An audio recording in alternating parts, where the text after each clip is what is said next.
I wanted to cover this article from The Guardian. It says, AI firms unprepared for the dangers of building human-level systems, report warns. And there's actually a couple reports that this is quoting from.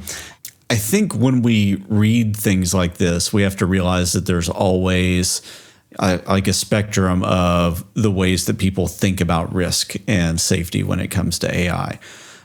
There are doomers that are out there that have a really, really kind of overtly baked in pessimistic way that they think about what's about to happen.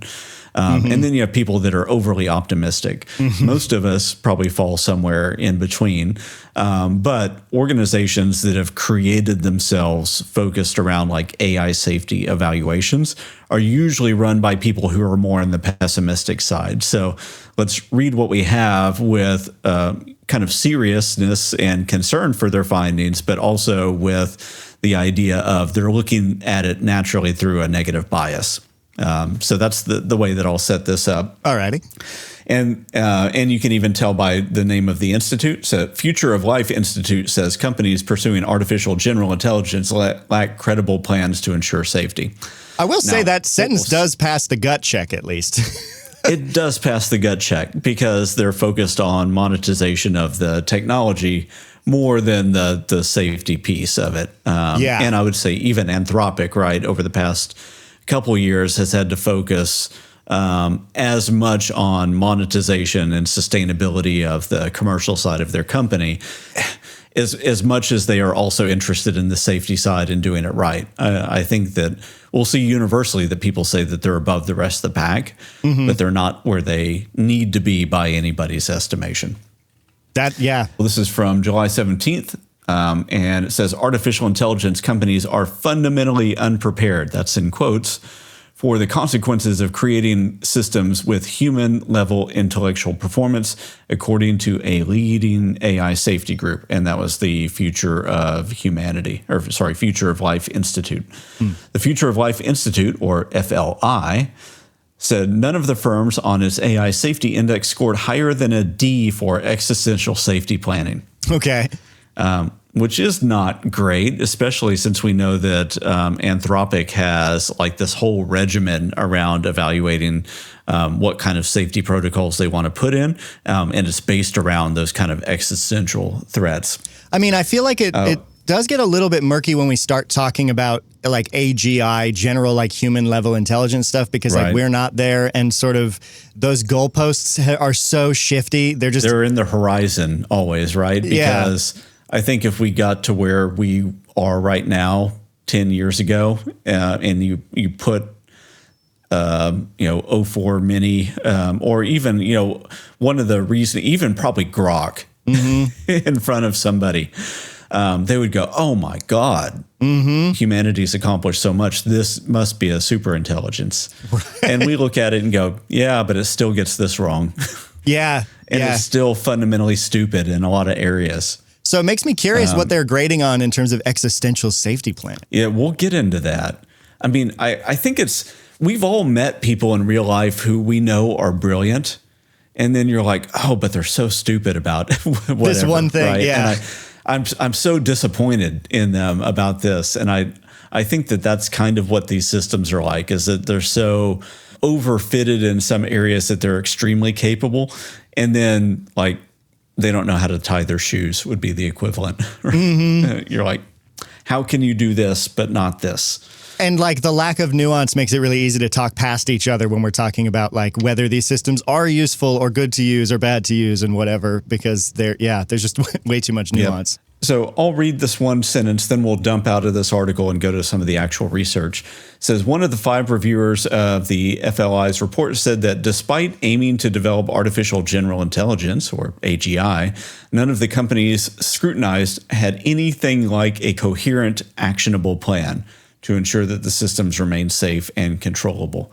Again, Anthropic and OpenAI have well-written, published plans on that.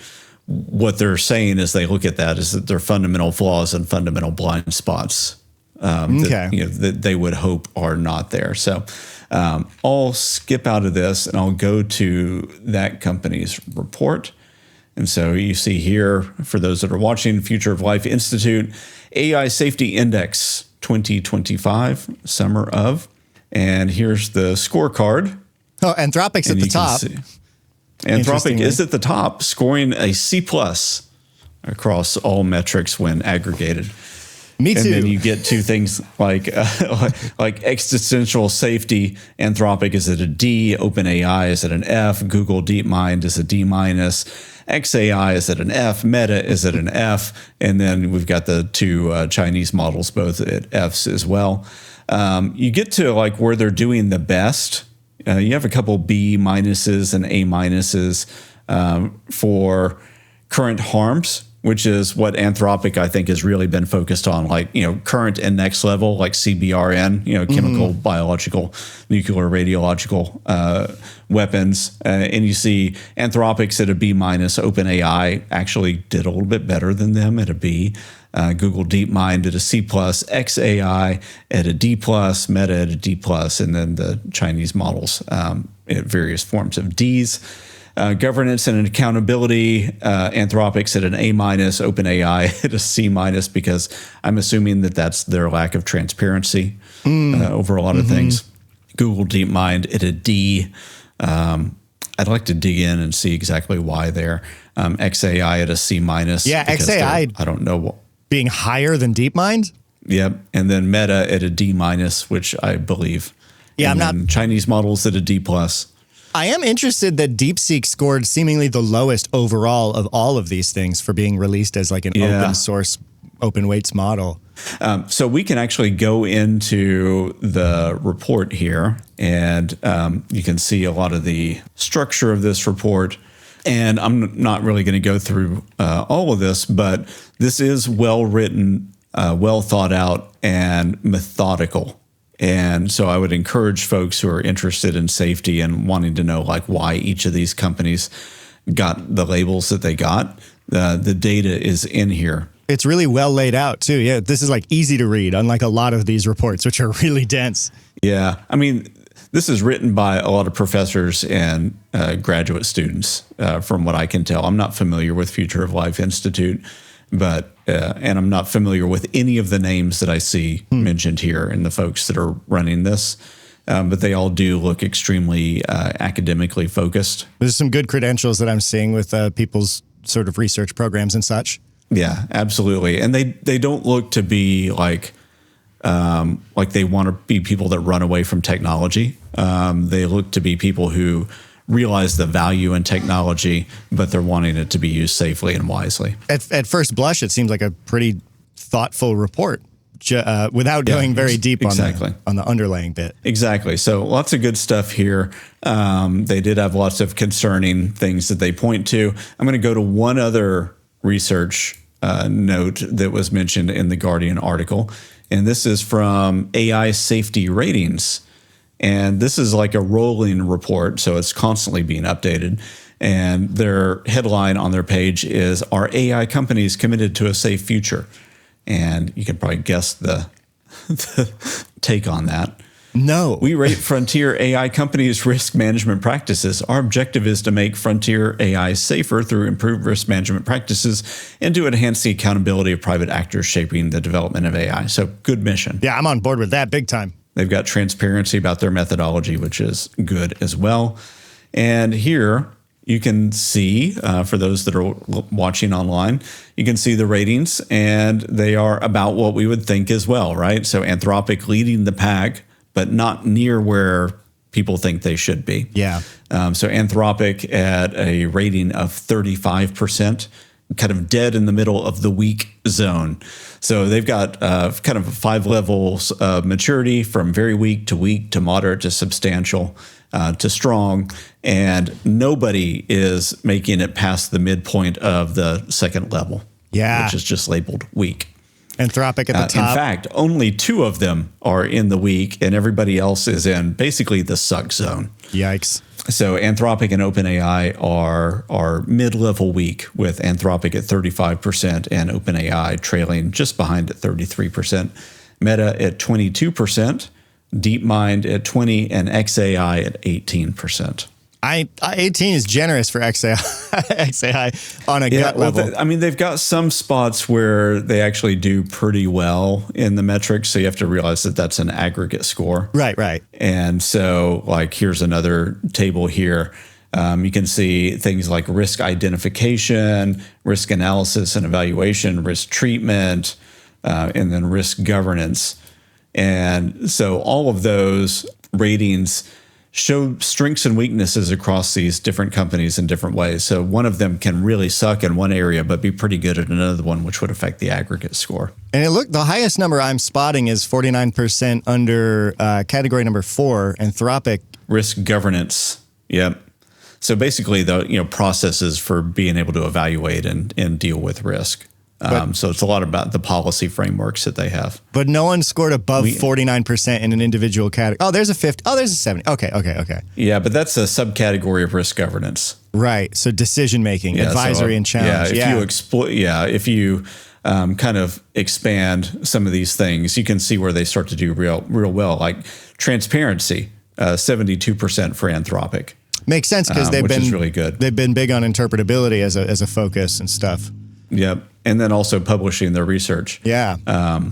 And so let's without knowing who it is, because I don't have the overall headings of this memorized. Let's look and see. Oh, here's a couple of zeros. Oversight, 0%. Oversight. So let's see what company that is. That is Meta. Let's find another zero. Here's another zero for oversight. That is G42, which I'm not really familiar with. I'm not familiar with G42 either. Here's 2 more zeros in oversight. XAI. Okay, yeah, I saw that coming.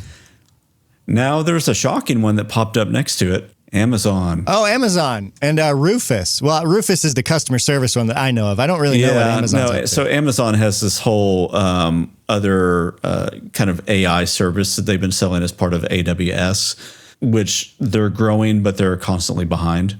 So I can see that there's not a lot of transparency in the models that they're trying to produce on their own, and they don't have a compelling roadmap yet. I think that they're going to have to get there, and when they do it, they have the brain power and the firepower to do some significant things.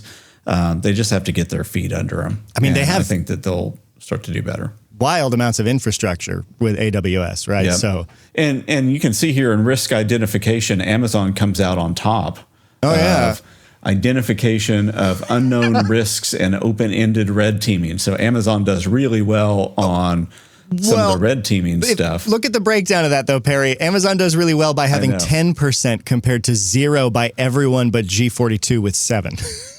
Yeah. And now that I look at that, I might want to further question that, because we do know that many of these teams do third-party red teaming and evaluations. That's what makes it into their system cards whenever they release them. Yeah. So I'm not sure why they ended up with those scores. Maybe this is bad labeling and I'm not understanding what they're trying to talk about. But you would think that those numbers would be higher. Yeah, because Anthropic and OpenAI have third-party researchers red team everything that they do. Perhaps it's simply the identification of those risks in some way. We'd have to dig through their methodology page. But as far as like an at-a-glance resource for comparing the different strengths of risk management across these companies, this is really well laid out. Yeah, I think it's good. It would, if you're starting to think about like, how do I evaluate the safety for different models out there? And you're wanting to build some kind of matrix for your own organization as you decide which ones to purchase and build contracts with.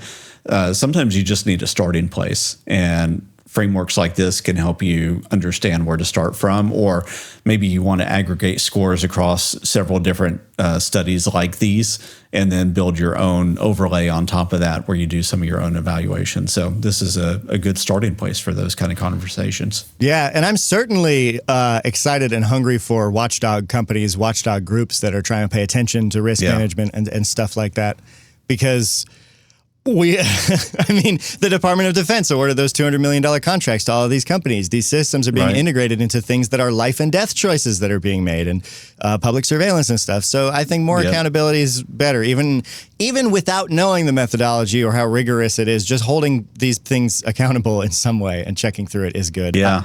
Well, and I mean, you mentioned life and death, and we always think about like drones, drones that have the ability to take a shot at somebody based on what they understand. But life and death could also be like, do you give somebody the authorization to get a medical treatment? Mm-hmm. It could also be, do you give the authorization to put somebody in a job based on a profile that you're seeing? So life and death is a full spectrum of things, from the military applications that our mind always goes to these more small, nuanced, everyday feeling decisions that people and systems are trying to make.